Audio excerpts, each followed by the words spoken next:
See those, can you see the right slides? Cool, I see nods. Perfect. Okay. Yes. Um, great. So today I'm going to talk about dynamic magnetic resonance spectroscopy. What I mean by that, because people say that's not a normal term, and then why I think it's useful and can bring more specificity into MRS, and then some of the tools that I and my colleagues have been developing to do that. So before the MRS, I want to start by highlighting, probably unnecessarily to this audience, the huge success of MRI as a neuroimaging method. Um, in MRI neuroimaging, a vast range of contrasts have been developed. These measure, structural, chemical, microstructural, and functional information in the living human brain. And all of these measures are nice and repeatable, mostly non-invasive, and importantly, available across almost every MRI scanner in the world. And so in MRI, we probe and detect water, which I'm showing here. And with an MRI scanner, we can ask questions like, where is it in the body and how much of it is there? But we actually get to ask some really interesting questions like, what microscopic cellular environment is it in? What's the solution environment like? And are any of those things changing? In MRS, we have lots of molecules, but the issue is we can usually just ask roughly where they are and on average, kind of how much of the metabolite is there. And I think that's maybe slightly less interesting questions to get answers to. And I think this contributes to the general lack of enthusiasm that some carry for spectroscopy.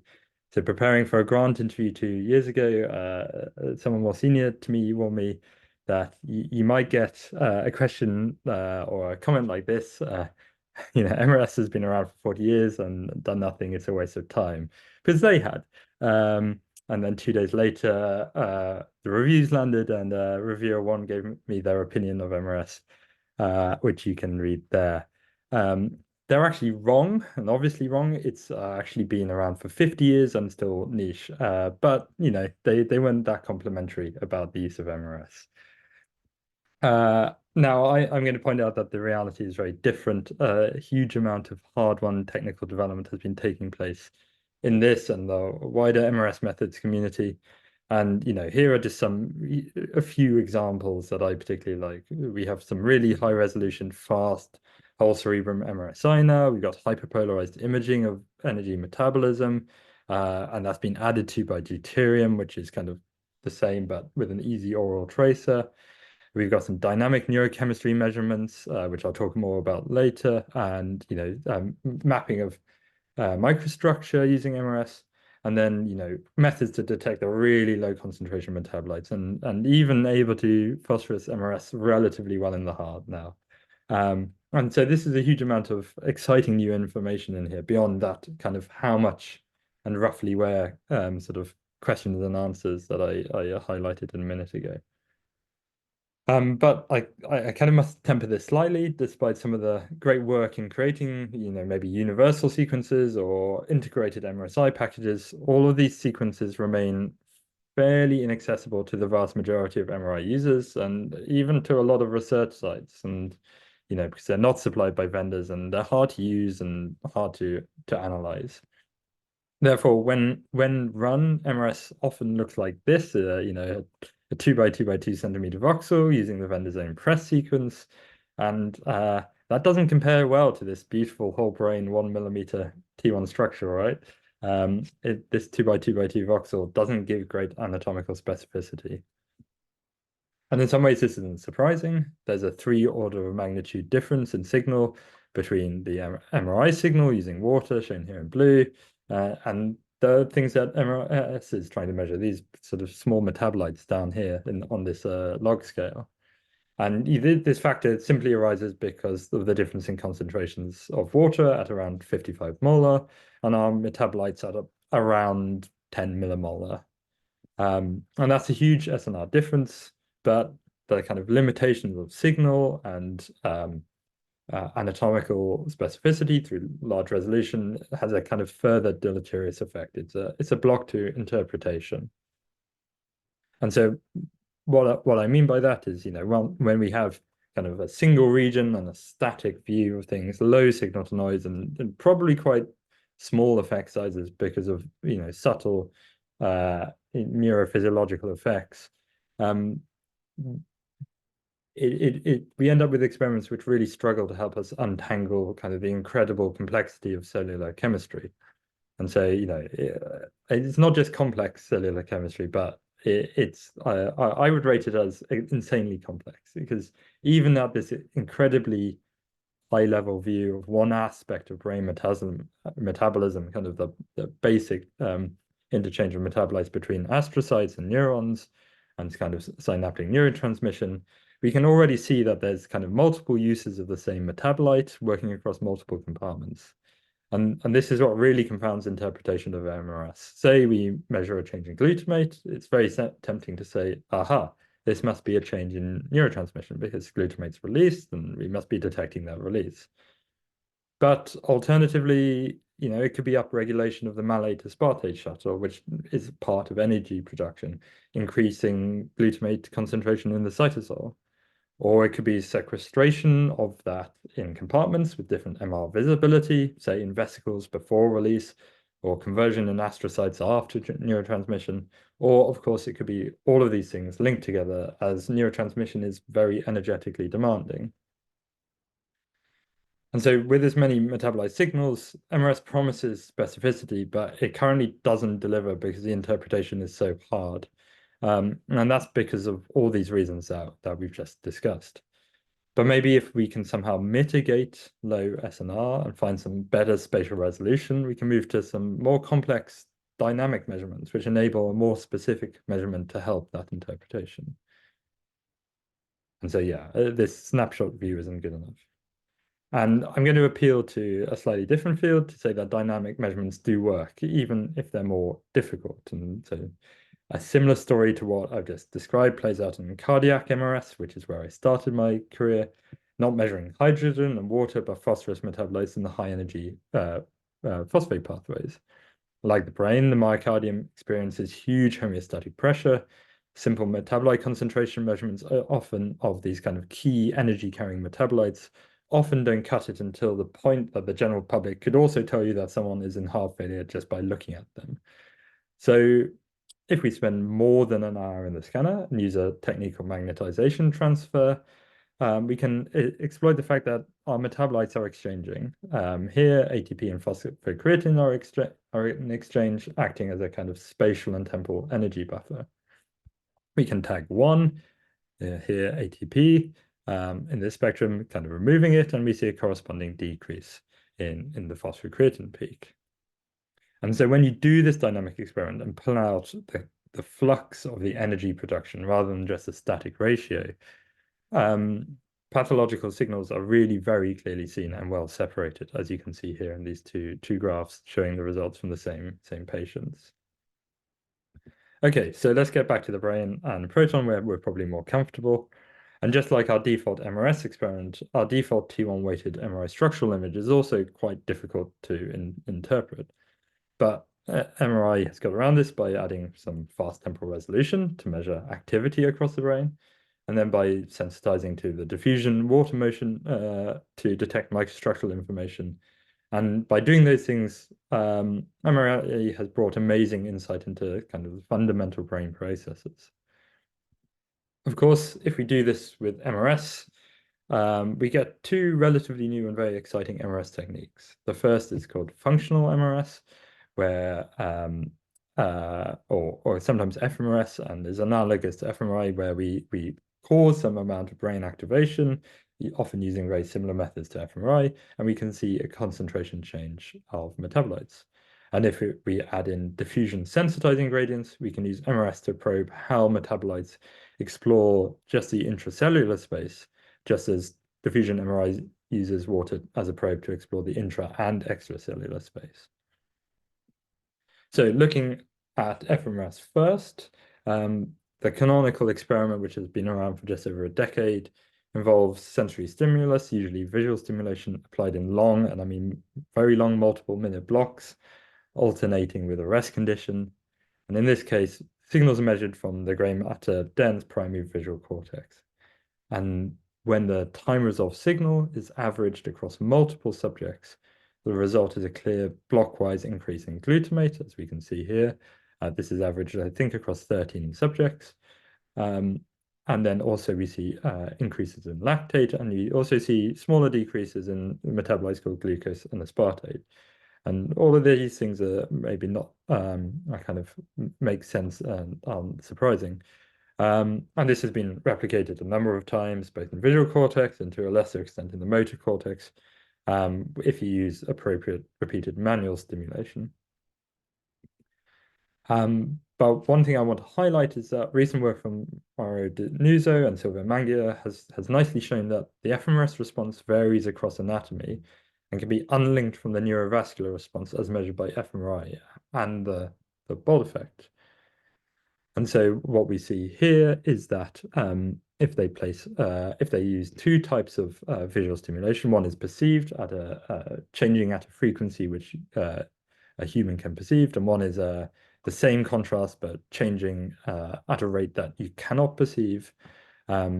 We detect bold changes in both in both cases in the primary visual cortex, and that we only detect FMRS changes in the perceived case. And then they note that this kind of matches up the bold effect in secondary visual cortex. So this effectively, this result shows that the FMRS response is getting at something, and these metabolic changes are giving us sensitivity to kind of the propagation of neuronal signals from the area they're in, potentially, is one interpretation of this. But this kind of means that we're being able to separate metabolic mechanisms in the brain, but also map a spatially varying response that we can't currently uncover with, say, bold fMRI imaging. But here we have a problem with large voxels. We not in these alpha from partial volume to tissue with maybe no response or a different response. And that means that we can't kind of have any alternative or opposing responses confounding to any measurement. And so what we need to solve this issue is some more spatial resolution and temporal resolution, while still being able to measure changes in the couple of % range using this kind of low SNR-MRS technique. I won't speak, in the interest of time, I won't spend too much time on discussing diffusion MRS, but it's a fascinating field. And simply to say that it works on the same principles as diffusion MRI, that is that diffusion sensitizing gradients allow us to see differences in kind of compartmental restriction of the metabolites as they diffuse, and that gives us a signal change that we can detect. With the further the distance diffused, the less signal. And by varying the strength of encoding and the types of encoding, we can map out different types of microstructure in cells. But the key thing about diffusion MRS is that different metabolites occur almost exclusively in different compartments. So some metabolites are only typically seen in glia, and only some types of glia potentially, and others are mostly neuronal or nearly entirely neuronal, and some span both. And so this gives us the ability with diffusion MRS to potentially trade sensitivity for specificity and do some cell type specific microstructural measurements. Okay, but unfortunately, we don't have time to delve into that too much more. So kind of for a more effective dynamic, or let's talk about FMRS experiment, functional MRS experiment, we need to handle two things. We need to robustly handle kind of many low SNR measurements as we temporarily resolve the already low SNR MRS acquisition. And then we also need to develop some new measurement technology with spatial resolution, which is able to cope with the anatomical complexity of the human brain rather than using kind of 2x2x2 cube voxels. And to do this, we need to develop some specialist analysis tools utilizing known models of dynamic processes, and I'll talk about that in a minute. We need some new acquisition technology that can combine spatial and dynamic encodings in a reasonable time frame, i.e. what a subject can tolerate in the scanner, and I'll get onto that at the end. And then we need a couple of other things. We probably need to integrate MRS better with MRI, so we can use it for kind of multi-modality interpretation, but also to correct and inform our MRS acquisition and also the analysis. And to do that, we really need a new data framework, which I'll touch upon very briefly. And so to represent this more visually, my ongoing work is to kind of fill in the quadrant of this grid where these sort of things are. We currently have single region, static and dynamic MRS. We have some nice static multi-region MRSI where we get spectral information from all of these voxels in the brain, but we can't currently do this part up in this quadrant, and that's where I'm trying to work at the moment. And so how have we been doing this? And I say we because the first part is making some new MRS analysis tools, and I've been doing this with Sajid Babdi, another researcher at Win, maybe more well known for his work in diffusion. And we've developed a tool called FSL-MRS, and that brings MRS analysis to the FSL stable for the first time. Though I think that's been spoken about for a little while. It was created to be an easily extensible platform to explore new analysis techniques for these new forms of MRS, functional diffusion and high-res MRSI. But we also wanted to keep the FSL theme of being quite easy to use and allow integration with the huge range of existing FSL tools, many of which are very useful for functional and diffusion imaging.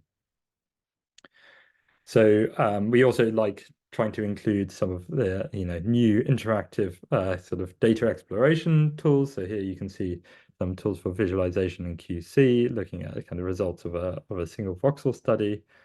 But we also try and make the tool accessible, and so it's fully open source.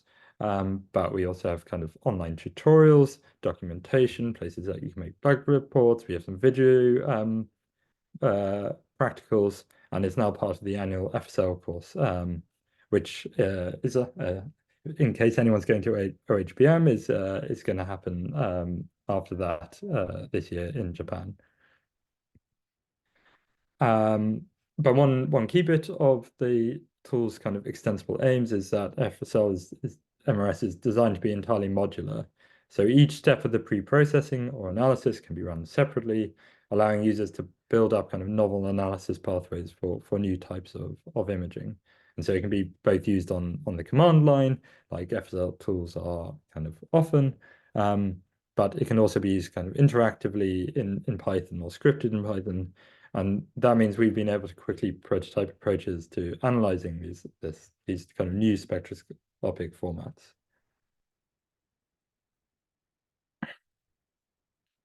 And so with those building blocks and ideas behind FSL-MRS, we now get to kind of the main target and kind of the main bulk of this talk, which is what we've done to implement some new tools for fitting of dynamics and multiple encoded spectroscopic acquisitions. And so that's simultaneous fitting, so where we use a model to simultaneously fit interrelated spectra.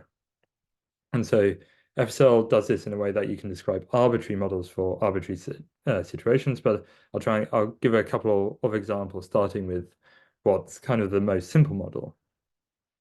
So the idea of spectral editing, and specifically mega editing, uses two acquisition conditions, which are shown here, to improve the detectability of a metabolite, typically GABA. And this is usually achieved by taking a simple difference, a subtraction of these two cases, which is one is a kind of a control saturation case, and the other is an on-resonance saturation case. You can see that one of the peaks has disappeared here, and this difference is formed with the kind of I'm gonna say pure GABA metabolite spectrum and peak apparent here, and then you can fit that using this much simpler metabolic model. That's kind of the traditional fitting approach. Dynamic fitting skips the differencing stage, so we don't ever form this difference spectrum, and simply states that the experimental conditions in on and off are identical, except that we have a change in the sequence, and therefore we'll need a change in the description of the spin systems, so the metabolite responses, reflecting the different saturation conditions. And so we have an interface in FSL-MRS where we're able to describe these things. And here it is for this editing case. So we basically say all parameters, all of the metabolite concentrations, line widths, phases, baselines, line broadenings are exactly the same between these two conditions, except we need one set of metabolite basis functions. So these are the descriptions of the spin system responses that we use to fit the data. And we need two of those, one for each case. And so what we then do is compare both of these approaches to a baseline where we just use one case of unedited spectroscopy, which is scaled to have the same acquisition time. And so what we find with dynamic fitting is that when we run Monte Carlo simulations of these three approaches, we see that the error, the root mean square error of the dynamic fitting for the key target metabolites, GABA and maybe glutamate, is lower than the traditional difference case, which for GABA does still beat the baseline case, and this is a very nice result.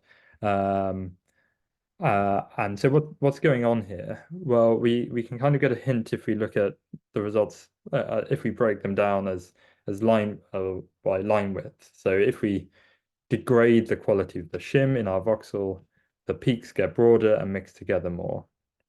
And as we do this, we see an increasing advantage of the dynamic fitting over the unedited approach. And this suggests that as these kind of parameters and signal overlaps and becomes less able to be untangled in OSNR, the advantage of simultaneous fitting increases. And this actually all corresponds nicely to a theoretical piece of work published by SF Tal a couple of years ago now, where he shows this same relationship.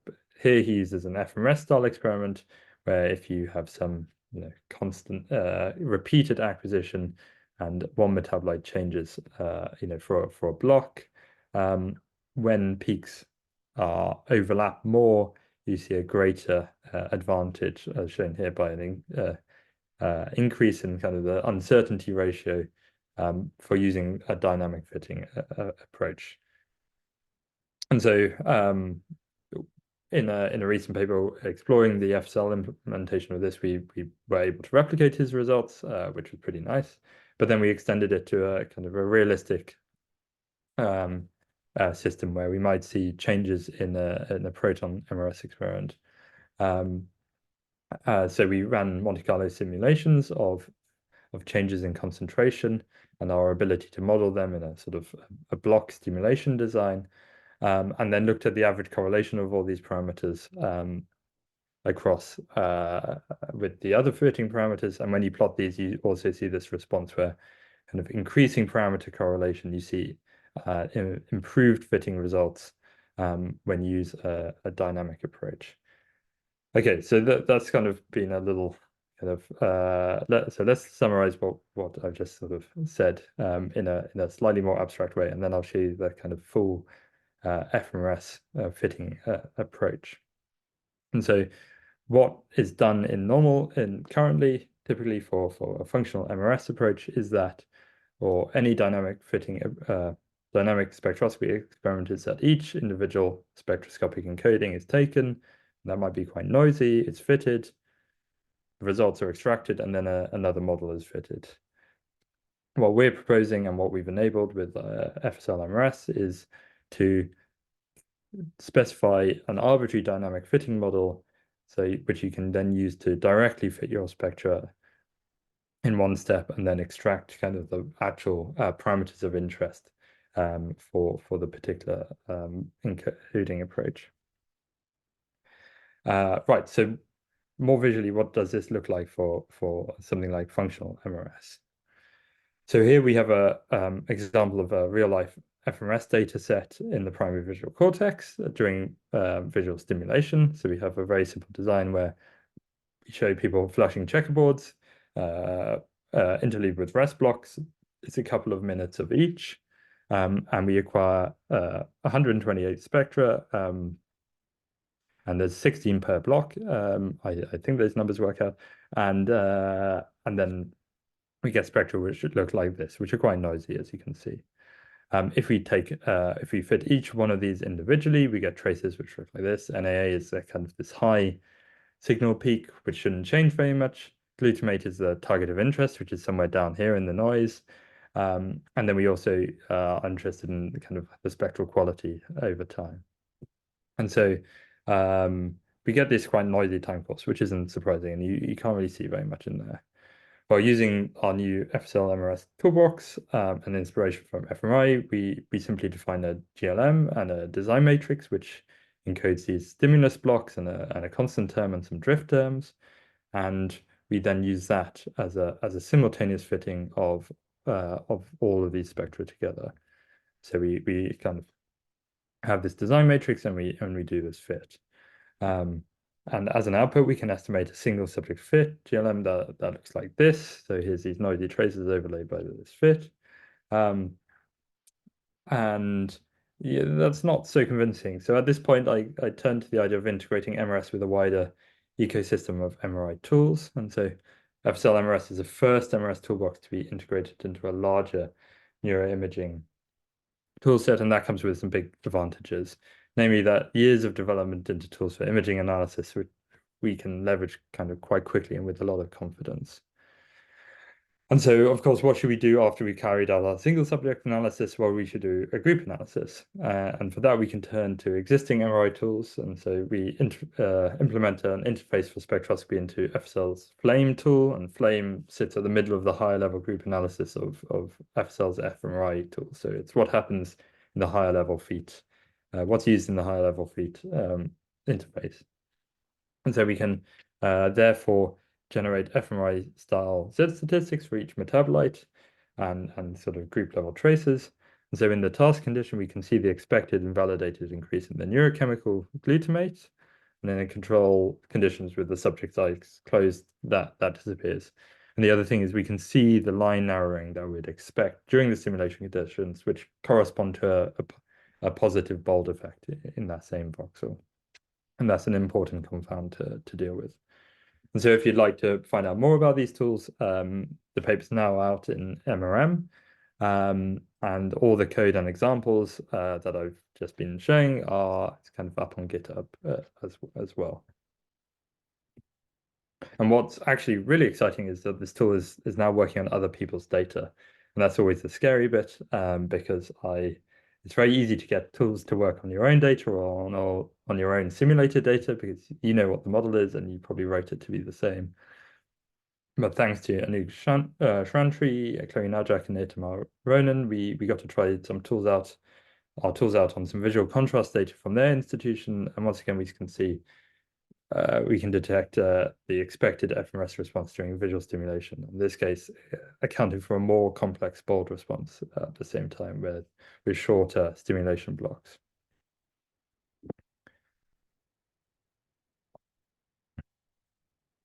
Now, I'm just going to switch tack a little.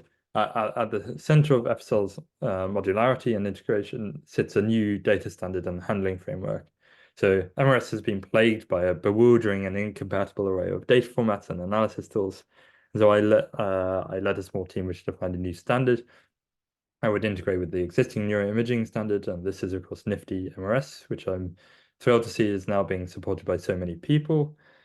We've also created a way to convert to this standard, a tool called Spectre NII, stealing Chris Rawdon's naming convention of DCM to NII.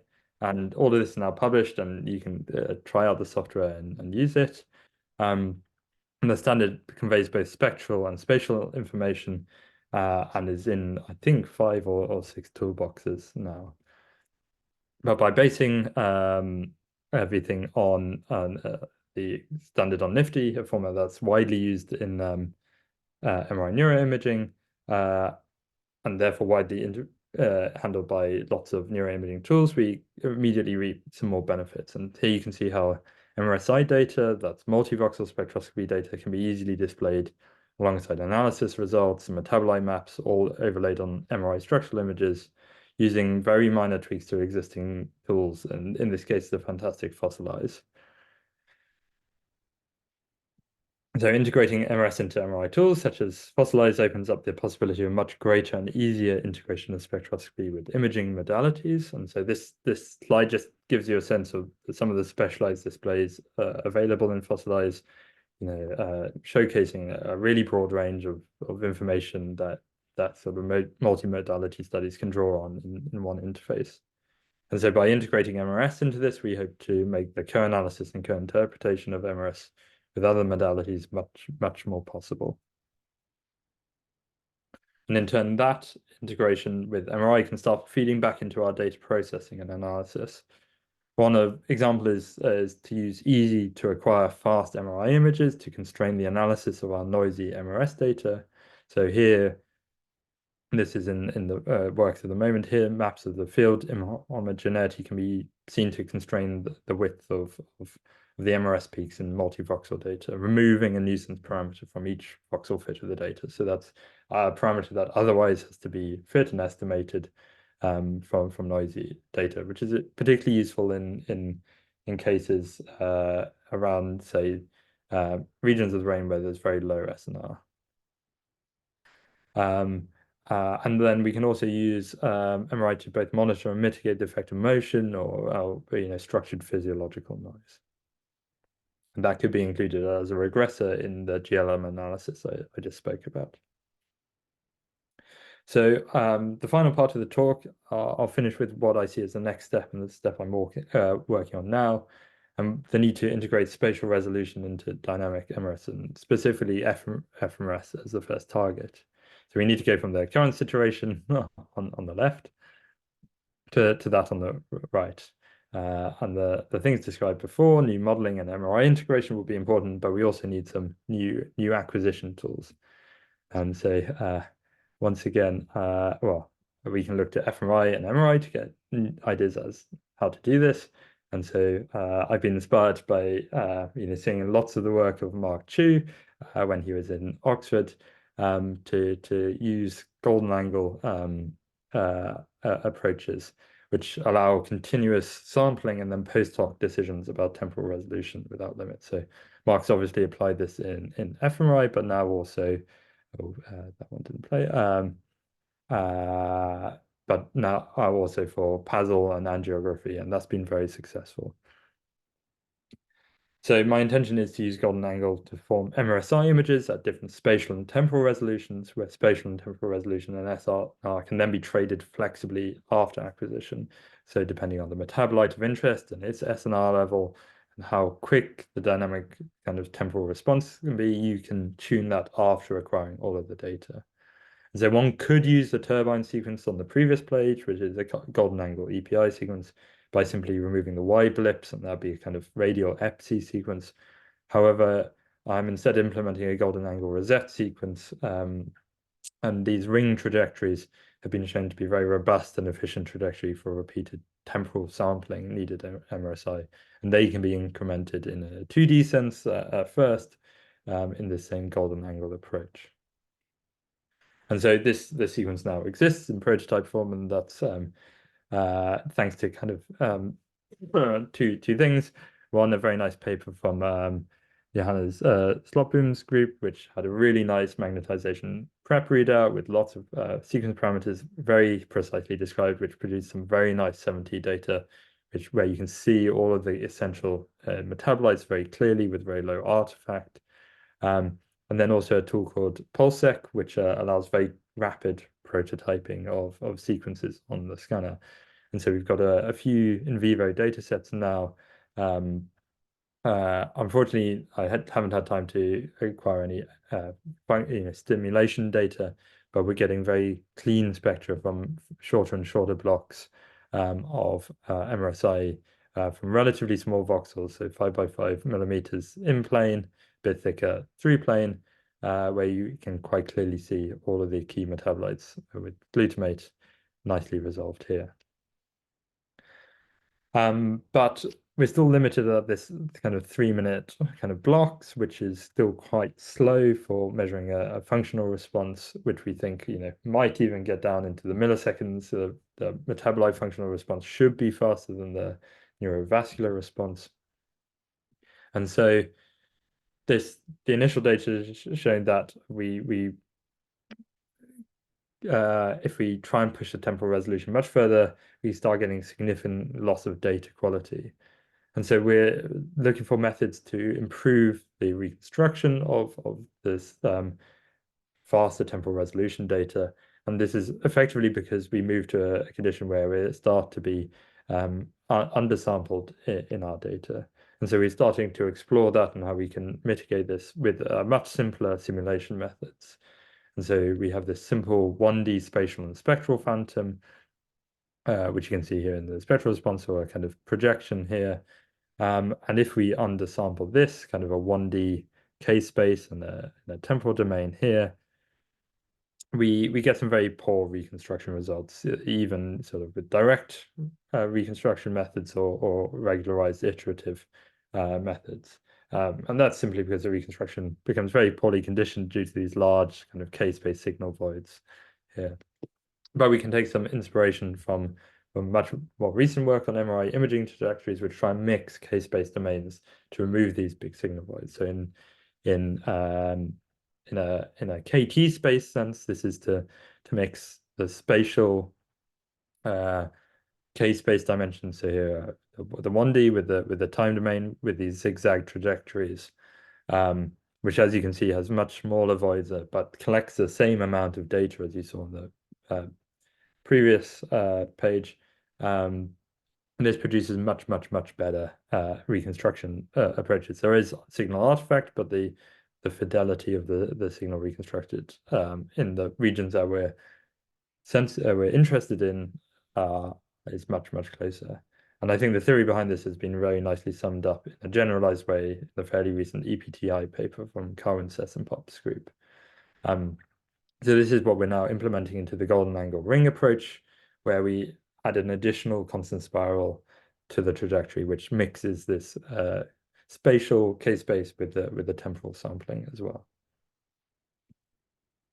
So I'm also looking for ways to incorporate the very strong prior knowledge that we have of the spectral signals we have in spectroscopy into the reconstruction. And to date, this has been like really very impressively accomplished by the groups of Pham Lam and Zai-Pei Liang in their SPICE approach. And with this, they've achieved some really amazing images of 2 or 3 millimeter isotropic MRSI of the whole brain. And I think it's less than 5 minutes. And briefly, why this happens is because we have this very strong prior knowledge of where our spectral metabolite signals occur and what they should look like. And this is what we use to fit our data in spectroscopy. What they've done is taken this and taken predictions of the nuisance parameters, the spectral quality, and things like that, and metabolite ratios that are expected, and use this to form a much smaller basis set of subspace by which they can then reconstruct their data. And the reconstruction then is then a problem of figuring out just spatial coefficients for this much kind of more constrained set of basis signals. And applied to our simple phantom experiment, you can see that going from kind of this result I showed you on the previous slide with quite a lot of artifact in it, SPICE is very effective at reconstructing this, even with very low, or even with quite considerable 2 or 3 times undersampling trajectories. And that's kind of very convincing in my book. But we just need to take care, because if you add noise to these simulations and then repeat them many times in a Monte Carlo approach, you find that the true uncertainty of the data that SPICE produces is A, quite signal dependent, and B, much higher in signal regions than is apparent in the images. So you can see the kind of the uncertainty across the repeated kind of noise instantiations measured for SPICE here, which is got this clear signal dependence, as opposed to regridding reconstruction, where we see that the variance is constant across the whole thing, and the uncertainty is well estimated by the residual baseline noise. And this mirrors the case for some very popular low-rank denoising approaches, which Mark and I thoroughly explored a couple of years ago for MRSI approaches, but applies to a lot of applications of this type of approach. Right. Finally, I'll leave you with some nice pictures of some new metabolic data using this dynamic fitting approach. And so whilst I'm still in the process of creating sequences to measure these sorts of things. I'm lucky enough to have some amazing collaborators from Wolfgang Bogner's group in Vienna. They're a source of a huge amount of MRSI data, including dynamically acquired deuterium labeling data. So here you can see time courses of glutamate maps acquired by ingesting these labeled glucose substrates, which are then converted to glutamate. And you can see over time, over tens of minutes, you get much this glucose tracer is converted to glutamate, which you can then image using spectroscopy. And previously, they kind of have these maps, and sort of group averages have been able to pull out traces which can show difference in ray constants in healthy people between white matter and gray matter, kind of as different metabolic pathways are active for this conversion. But the dynamic fitting tools applied to MRSI can pull out these single subject maps of GLX rate increase with this nice gray white matter contrast, admittedly at a relatively low resolution, but then also of glucose rates of increase as well. Where before they were just having to use averages of voxels and across subjects. And so with that, I will bring everything to a close and like to thank all of my collaborators and colleagues, some of which you have stolen in the form of Mark Chu. And thank you for your time and for listening. And with one final slide, I'd say I will be in the very near future hiring a postdoc. So if anyone's interested or knows of someone who might be interested in coming to Oxford to work on some of these things, I'd love to talk to them. Thank you.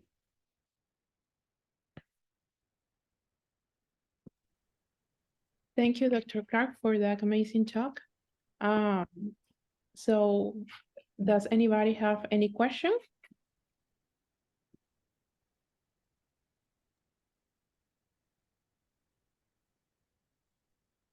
Yes, I think Dr. Mark has a question. Yeah, hey, Will. Thanks for the talk. Glad you made it in the end. Oh. Yeah, I appreciate the shout out. Yeah, sorry I missed the beginning, but I wanted to ask you about your universal fitting. Yeah, I kind of just wanted to like draw an analogy to what's commonly done in like fMRI, where if you're doing a group level analysis or a second level analysis, you do first do individual fits on the individual subjects, and then you aggregate those and you perform a secondary fitting. And that's sort of the sort of accepted way of doing things. But in terms of what you're proposing with the universal fitting, where you're doing everything in one step and you don't have this kind of hierarchical or sort of second level analysis, why are you seeing a benefit in this particular situation? So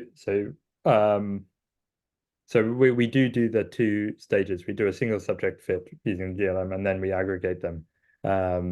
It's kind of here you can see sort of one fit, and then we use Flame to do this kind of Bayesian kind of second level analysis approach. So the advantage of that second level approach is the kind of robust statistics, and people have really struggled otherwise to figure out how to analyze fMRS data.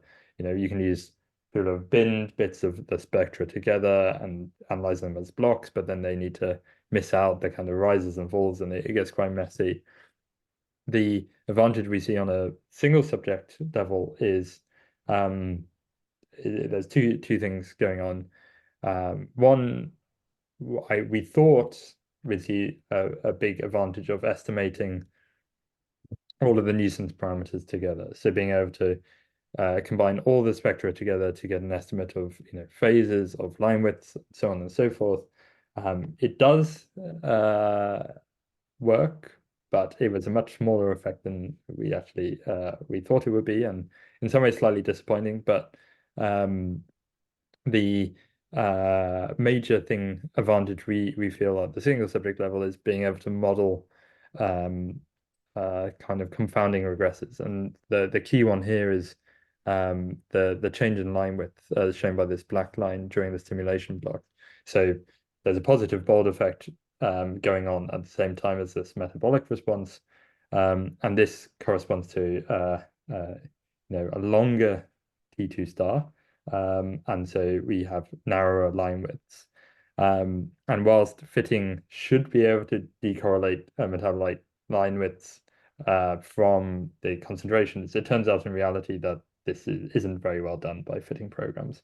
Right. And so what people have been doing previously is trying to estimate this line width increase and broadening their spectra out manually using filters, but that introduces other issues of kind of correlated noise across the frequency domain. And so by estimating this, is very useful. And especially when you have more complex bold responses going on, like the data from Amsterdam. And then the kind of long-term view is that maybe we can also bring in some physiological noise modeling as we would. And one of the other, I should also highlight that a huge amount of uncertainty currently in these is from the kind of drift terms that and confound terms that we have to add to make sense of everything, where we can see these kind of curve profiles, which you see if you analyze spectra as blocks or as things, but then get very hard to account for without a unifying model. Great, thanks, Will. I think we have another question. Whenever you're ready. Yeah, thanks. First of all, Will, thanks very much. That was a great talk. Thank you so much. I wanted to ask you two things. You mentioned that with very few exceptions, the different metabolites are known to be in completely separate cellular compartments. Can you talk a bit about that, and particularly with respect to lactate? What's the current sort of accepted spatial location cellular compartment of lactate in the brain? And also, if you could comment on when you inject polarized pyruvate and you see lactate in the brain, what cell compartment do you think that's in? Okay, so I think, well, just to clarify, I think there's metabolites are often in multiple compartments at the same time, and that's a really difficult thing to tackle here. Lactate, yes, okay. The controversial question of where lactate is and what's it doing. We are doing some work at the moment looking at FMRS response of lactate in a couple of conditions and with pharmacological intervention, and some of that is maybe trying to tease this apart, but I think people have spent a long time trying to understand, the neuron astrocyte or astrocyte neuron shuttle, and that I don't have any good answers for. One way that it could be answered is with diffusion MRS. And why diffusion MRS? Well, because you're able to map out, kind of length of compartment and shape of compartment, even down to really quite fine structure using diffusion MRS. But problem with diffusion MRS is there's not much signal in MRS, and obviously the diffusion sensitization decreases the signal. So lactate is not going to be easy to image in a diffusion sense. So I mean, diffusion MRS has been able to say things like, we know that the neuronal metabolites are occurring usually in the long processes, and even being able to separate some of, is it axonal or dendritic, and sort of how complex a branching have those processes. So you're able to start to even tell apart, maybe different neuronal populations and in bits of the brain where there's very contrasting. So like the classic one is in the cerebellum with the huge Purkinje cells. Lactate, I know a couple of people are trying to work on this at the moment, but yeah, it's extremely SNR limited. I guess maybe maybe if someone can come up with a model or find a population with extremely high levels of lactate, then maybe that would be a way in there. But I'm afraid I'm coming around to saying I don't know. It's right. That's a hard question. Hyperpolarized, I'm afraid I know too little about to speak authoritatively on. Okay, thanks. And just if I can ask a brief follow-up, you showed some results with that functional MRS, and you showed glutamate and lactate.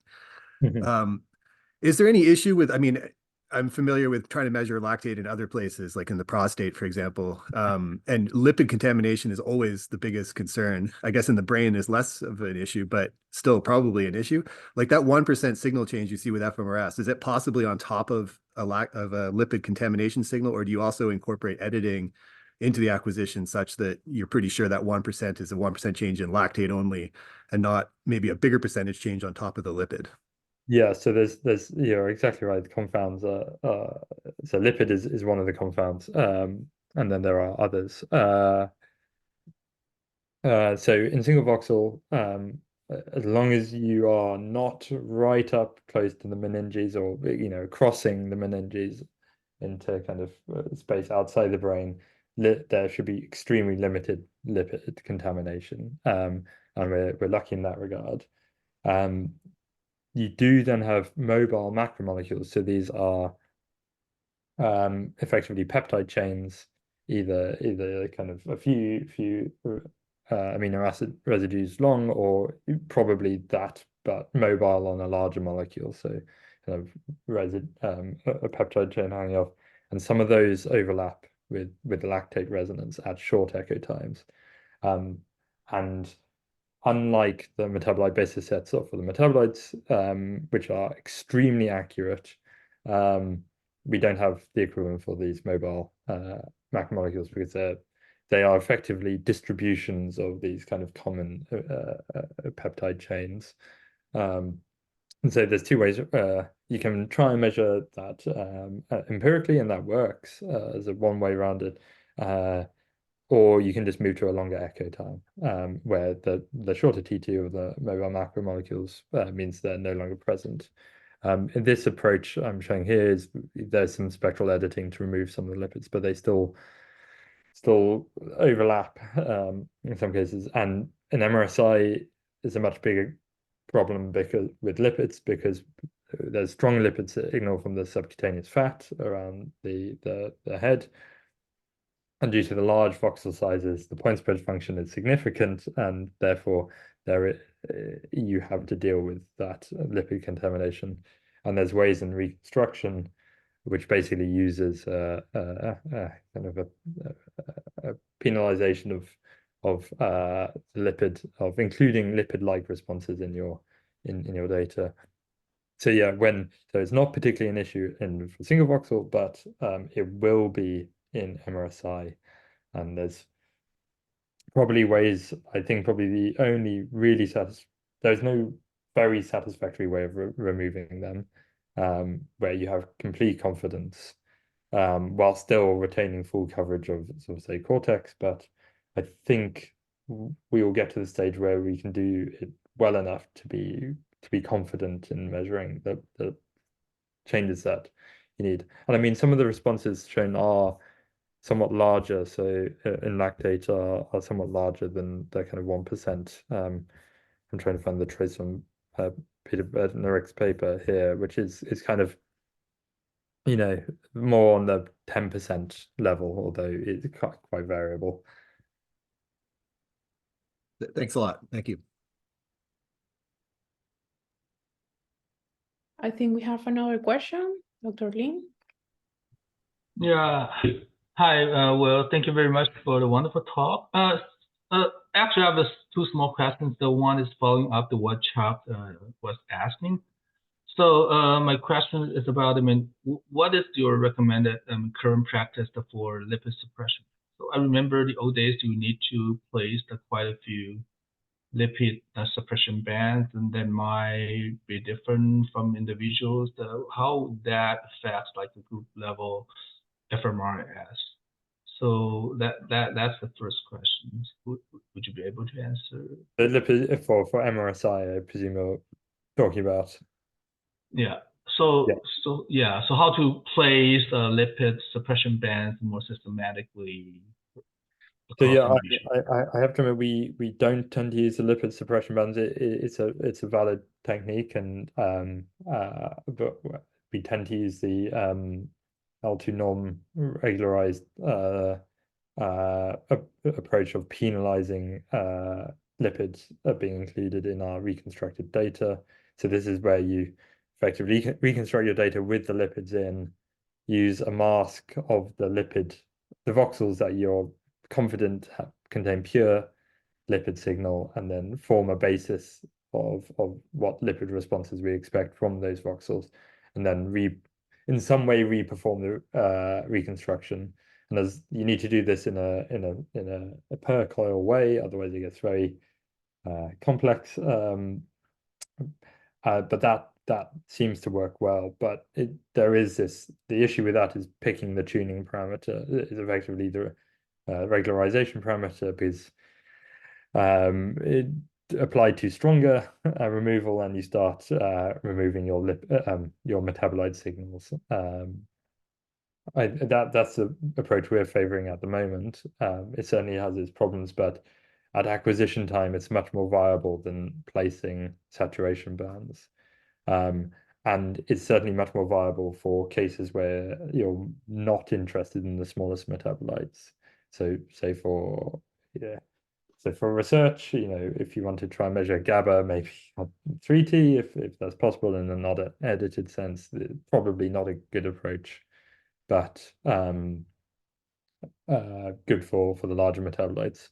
The other approach we've taken is simply using kind of an inner volume localization scheme combined with MRSI, so a semi-laser magnetization prep to select a non-lipid containing volume. But obviously that severely limits the coverage because of you've got a square box and the head is not square.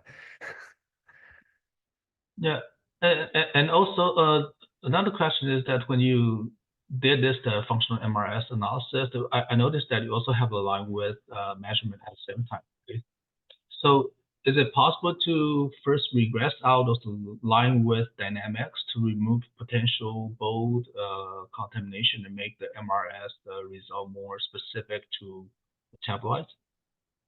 So yeah, so this is as in we're talking about this kind of trace here, which I showed. Yeah, so this is as I said, an effect of a positive bold signal during the simulation, and so you could it's effectively included as a regressor, but so I guess unlike FMRI, there's two uses of this design matrix. We both apply it to the metabolite signals, but then we also list that it should be applied to this gamma parameter, which is the Lorentzian line broadening of the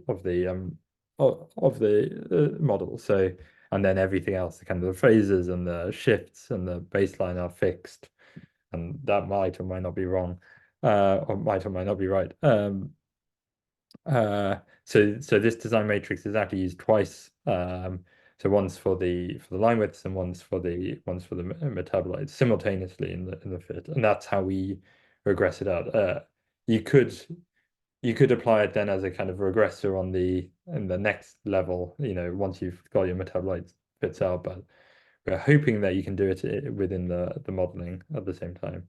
One thing which isn't clear to us at the moment is in the Amsterdam data, we found that applying that to the Lorentzian line broadening wasn't very effective, and we had to put it in the Gaussian term, and it's unclear to us at the moment which is most correct, as it seems to change between data sets. And this might be a spectral quality issue, as in general the Amsterdam data was of lower quality than the data we had from Oxford.